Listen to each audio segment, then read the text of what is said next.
Guys, स्वागत है आप सबका आज की हमारी एक और नई वीडियो में। और आज की वीडियो हम लोग बात करने वाले हैं चार्ट रीडिंग की। देखो, अगर आप प्राइस एक्शन ट्रेडिंग करते हैं तो आपको चार्ट रीडिंग आनी चाहिए। इससे क्या होगा कि अगर हम लोग जब भी ट्रेड लेंगे तो हमें थोड़ा बहुत अनुमान मिल सकता है जिससे कि हमारा ट्रेड सही हो। और मैं पूरी कोशिश करूँगा अच्छे से सिखाने की जिससे कि आपको समझ में आए। और वीडियो को पूरा देखना। तो चलिए हम लोग शुरुआत करते हैं। तो ये देखोगे चार्ट है। अब इसमें क्या हो रहा है कि मार्केट लगातार डाउनफॉल कर रही थी इस जगह से। अगर आप देखोगे तो यहाँ से एक ट्रेंड लाइन हम लोग लगाएं, क्योंकि ट्रेंड लाइन तो मार्केट में बहुत ही ज़्यादा काम करता है। तो ट्रेंड लाइन की बेस पर अगर हम लोग देखेंगे तो मार्केट ने यहाँ से डाउनफॉल स्टार्ट किया, थोड़ी प्रॉफिट बुकिंग, फिर डाउनफॉल, फिर प्रॉफिट बुकिंग, फिर डाउनफॉल, फिर प्रॉफिट बुकिंग, कुछ इस तरह से चली है मार्केट। और उसके बाद में क्या होता है कि इसने इस ट्रेंड लाइन को ब्रेकआउट कर दिया है। ब्रेकआउट करने के बाद रिटेस्ट किया और रिटेस्ट के बाद में यहाँ से बाइंग एक्टिव हुई है। और जैसे ही बाइंग एक्टिव हुई इसमें तो फिर क्या हुआ कि यहाँ से एक ट्रेंड लाइन आप लगाओगे इस जगह से, तो यहाँ से फिर मार्केट ट्रेंड लाइन की बेस पर चली है। और जैसे ही यहाँ से मार्केट ट्रेंड लाइन की बेस पर चली हुई है तो फिर क्या हुआ देखोगे कि यहाँ से मार्केट ने अपना ट्रेंड जो है वो चेंज कर दिया था। और यहाँ से फिर एक अच्छी खासी बाइंग हुई। क्यों बाइंग हुई उसका रीज़न ये समझोगे कि ये वाला जो स्विंग है ये इसका लास्ट स्विंग था और इसका ब्रेकआउट हो चुका था। जैसे ही इसका ब्रेकआउट हुआ है तो मार्केट ने यहाँ से रिटेस्ट किया और रिटेस्ट करने के बाद में फिर अच्छी खासी बाइंग चली। और हम लोग चाहें तो इसमें जब भी देखो मार्केट अप ट्रेंड में हो तो फिर यहाँ पर सपोर्ट ढूंढा करो, और अगर मार्केट डाउन ट्रेंड में हो तो फिर रेजिस्टेंस को ढूंढा करो और उसकी बेस पर ही ट्रेड बनाया करो।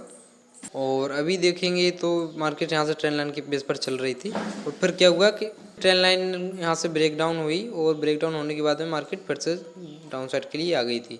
फिर से हम लोग चाहें तो यहाँ से एक ट्रेंड लाइन खींच सकते हैं। तो देखोगे ट्रेंड लाइन की बेस पर मार्केट चली है काफ़ी देर तक। और उसके बाद में क्या होता है देखो, अब अगर यहाँ से मान के चलो कि ट्रेंड लाइन का ब्रेकआउट हुआ है तो फिर यहाँ से अगर हम लोग एक यहाँ से ये बड़ी कैंडल का हाई मार्क करेंगे तो इसके ऊपर नहीं निकली हुई है। और जैसे ही कैंडल इसके ऊपर निकली हुई है ये वाली ने जैसे ही ब्रेकआउट दिया तो फिर काफ़ी अच्छा मूव देखने को मिला है। अगर यहाँ पर अगर एंट्री ली होगी, अगर इस लेवल का स्टॉप लॉस होगा तो फिर टारगेट आपका 1:2 का आराम से अचीव हो गया होगा। और फिर अगले दिन क्या होता है देखोगे तो उसी लेवल के पास से बार बार बाइंग एक्टिव होती है। या फिर आप ऐसा कह सकते हैं कि ये जो एरिया है थोड़ा सा शिफ्ट हो गया है, क्योंकि ये वाला जो स्विंग था ये इसके ऊपर नहीं निकला हुआ है। तो जैसे ही इस लेवल को रेजिस्टेंस किया बार बार मार्केट ने 2 बार सपोर्ट बनाया, क्योंकि ये पहले रेजिस्टेंस का काम कर रहा था और फिर ये सपोर्ट बन गया। और जैसे ये सपोर्ट बनाया तो फिर यहाँ से मार्केट नीचे की ओर नहीं गई। और अगले दिन देखोगे तो क्या होता है, इसका जो हाई है, क्योंकि ये पिछला हाई था और ये दूसरा हाई, तो ये 2 हाई को अगर हम लोग मार्क करेंगे इस जगह से तो अगले दिन कैंडल जो है मार्केट जब ओपन हुई तो अगले दिन इसके ऊपर हुई। जब इसके ऊपर मार्केट ओपन हुई तो फिर देखोगे एक अच्छी खासी बाइंग चली। क्यों चली उसका रीज़न मैं अभी आपको बताऊंगा। तो अगर आप ध्यान से देखोगे अगर आप देखोगे तो इस जगह से, यानी कि इस जगह से कंटिन्यू सेलिंग चली है मार्केट में। पहले यहाँ से सेलिंग आई, फिर दूसरी बार यहाँ से सेलिंग आई। अब इतनी तेज़ी से सेलिंग आएगी तो फिर छोटे पैसे से तो नहीं आएगी, बड़ा ही पैसा लगा होगा। और फिर यहाँ से सेलिंग आई और फिर यहाँ से भी सेलिंग आई। और नेक्स्ट दिन क्या होता है, अगले दिन 18 तारीख को मार्केट इस लेवल के ऊपर से ओपन होती है। और जैसे इस लेवल के ऊपर ओपन हुई तो क्या हुआ कि जो सेलर्स थे इस लेवल पर, क्योंकि सेलर्स होंगे मार्केट को बार बार नीचे फेंक रहे थे, तो उनके स्टॉप लॉस जो होंगे इसी लेवल के पास में होंगे। और उनके लेवल जो थे, उनका ये जो लेवल था वो इम्पोर्टेंट था। जैसे इस लेवल के ऊपर मार्केट ओपन हुई तो बहुत से सेलर्स जो होंगे तो डर के मारे भाग गए होंगे। तो इस वजह से आप देखोगे मार्केट में काफ़ी अच्छा मूवमेंट चल रहा है। और अगर हम लोग यहाँ से एक ट्रेंड लाइन खींचने की कोशिश करेंगे, क्योंकि मार्केट जब अप ट्रेंड में है तो एक ट्रेंड लाइन खींची जा सकती है। तो देखो, पहली बार मार्केट ने सपोर्ट लिया, दूसरी बार सपोर्ट लिया। जब ट्रेंड लाइन पर मार्केट 2 बार सपोर्ट लेती है तो कोशिश बार तीसरी बार भी लेती है। तो तीसरी बार भी यहाँ से सपोर्ट लिया मार्केट ने, लेकिन क्या हुआ अगले दिन देखोगे इस जगह से मार्केट ने सपोर्ट लिया ट्रेंड लाइन के पास में। तो फिर अगले दिन क्या हुआ, अगर यहाँ से एक देखोगे सपोर्ट लेवल खींचे हम लोग देखेंगे तो इसके ऊपर ही है मार्केट, यानी कि इसके नीचे नहीं जा पा रही है और इस कैंडल की कोई भी लो ब्रेक नहीं हुए हैं। और अगले दिन क्या होता है कि मार्केट यहाँ से थोड़ा सा ऊपर की ओर तो गई, लेकिन यहाँ पर देखोगे तो ये रेजिस्टेंस लेवल बना लिया था, क्योंकि जब बायर आएंगे थोड़ी बहुत प्रॉफिट चलेगी, और जब प्रॉफिट चलती है तो कुछ उसमें सेलर्स भी एक्टिव हो जाते हैं, और जब कुछ सेलर्स एक्टिव होंगे तो फिर यहाँ से एक बाइंग चल सकती है।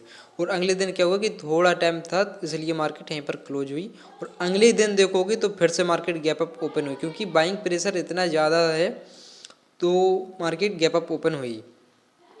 और जब मार्केट गैप अप ओपन हुई तो फिर क्या हुआ इसमें कि यहाँ से अगर देखोगे फिर से एक ट्रेंड लाइन की बेस पर मार्केट चली हुई है। अगर आप यहाँ से खींचोगे तो मार्केट ट्रेंड लाइन की बेस पर ही चली हुई है।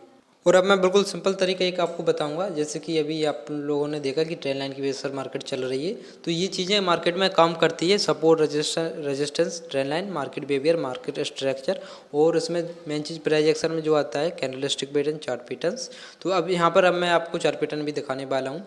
तो इसमें अभी आप देखोगे तो कुछ चार्ट पैटर्न दिख रहा है, नहीं दिख रहा है, और एक बार मैं इसे पूरा रिमूव करूँगा तो ये रिमूव हो गया है। तो अभी हम लोग यहाँ पर बात कर रहे थे ट्रेंड लाइन की बेस पर मार्केट चल रही है। तो देखो जब मार्केट डाउनफॉल में हो तो उसका जो लास्ट स्विंग है यानी कि ये वाला, अगर इसके नीचे मार्केट फिर भी है, यानी कि अगर ये वाला स्विंग देखोगे तो ये स्विंग ब्रेक नहीं हुआ था पहले, और ये दूसरा स्विंग बनाया मार्केट ने। तो अगर इसके बाद अगर ये वाला लो ब्रेक होता, टीवीएस लो ब्रेक हो जाता, तो फिर ये अगर ये लो ब्रेक हो जाता, क्योंकि ये वाला जो लो है, अगर मार्केट इसके नीचे कैंडल क्लोजिंग देती तो फिर ये और नीचे जा सकता था।